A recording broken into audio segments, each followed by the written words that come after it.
ऐसी उलझी हुई रेल की पटरियों का सामना करने के बाद ही हमें हमारा मंजिल मिलता है। ठीक वैसे ही जीवन में समस्या का सामना करने के बाद ही सुख मिलता है। हाय गाइस, मेरा नाम है कृष्णया सुंटी। स्वागत है आप सबका एक नए episode of hashtag Monday motivation.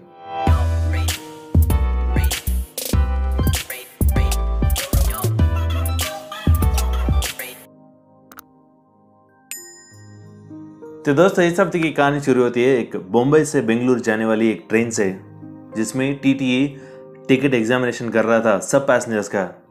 ये देखकर एक 13 से 14 साल की लड़की भागते हुए दौड़ती हुई एक सीट के नीचे छुप गई थी। और ये बात टीटीई ने देख लिया था। सीधा उस लड़की के पास गया और पूछा कि तुम्हारा टिकट कहाँ पर है।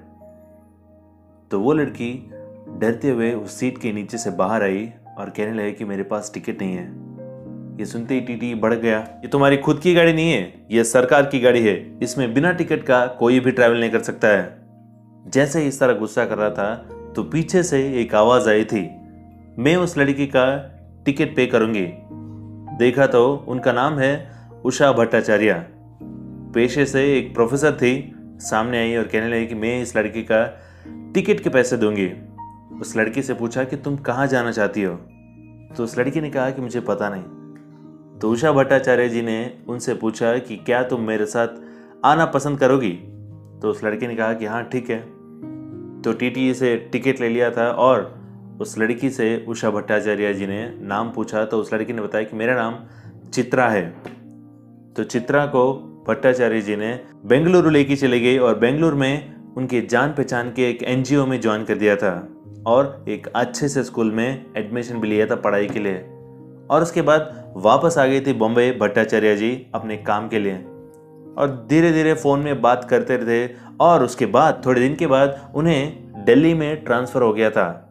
और वहाँ जाने के बाद वो बहुत बिजी हो गई थी और चित्रा से बातचीत बहुत कम होती थी। ये धीरे धीरे दोनों में कांटेक्ट जो है कट गया था। और 20 साल बाद उषा भट्टाचार्य जी सैन फ्रांसिस्को गई थी यूएसए में एक लेक्चर देने के लिए।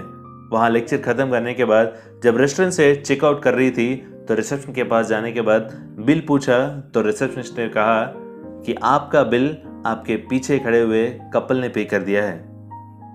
तो भट्टाचार्य जी ने कहा कि आप कैसे ले सकते हैं, कौन है वो देने के लिए। पीछे मुड़कर उस कपल के पास गए और कहने लगे कि आप मेरा बिल कैसे पे कर सकते हैं। तो उस औरत ने कहा, मुंबई से बेंगलुरु की टिकट के सामने तो ये कुछ भी नहीं है मैम।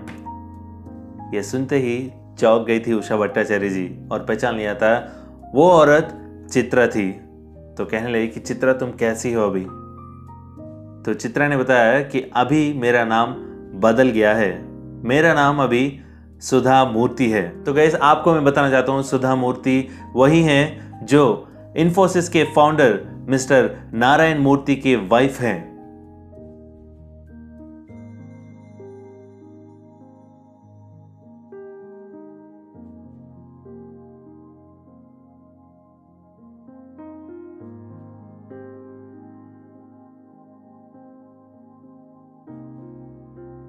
सुधा मूर्ति जी खुद के लाइफ एक्सपीरियंसेस को एक किताब में लिखकर पब्लिश किया था।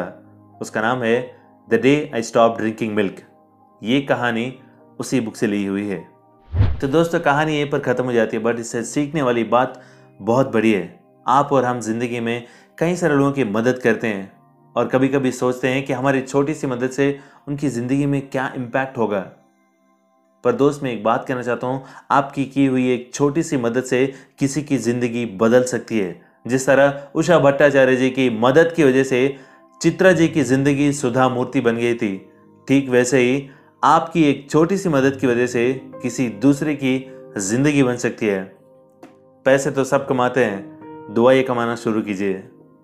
आशा करता हूँ ये छोटी सी कहानी आपकी ज़िंदगी में बदलाव लाएगी और मिलेंगे अगले सोमवार सुबह 10 बजे मेरे यूट्यूब चैनल पर।